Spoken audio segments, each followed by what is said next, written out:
fans of come down episodes after a banger, it's time to put Mando S3 to bed with our final Egg Light and references breakdown. But first, spoilers and such. To kick things off, we get a reference to a Season 1 moment when Grogu busts out IG-12's back spray like Eleven did for Din back on Navarro. Smart kid. Might be a stretch here, but R5 hacking the base to help his pals definitely had R2 on the Death Star vibes, helping Luke and company. He's just a little less brazen than his old astromech pal.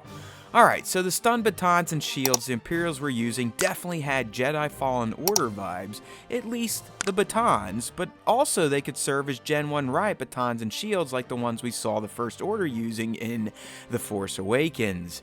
As a bonus, Din's fight with them and using the ray shields to time his attacks again felt very Jedi v Maul, just like we saw in The Phantom Menace.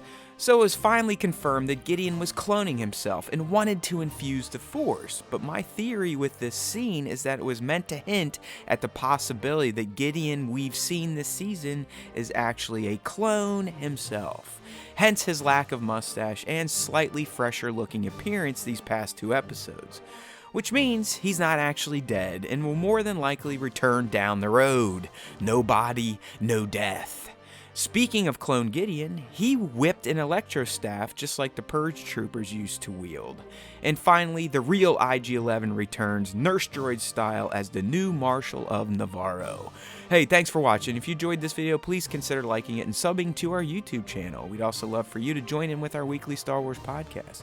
So use the links in this video's description or head to StarWarsTime.net to subscribe to the platform of your choice. There's always time for Star Wars Time, and remember, if you listen to the Star Wars Time show, the Force will be with you, always.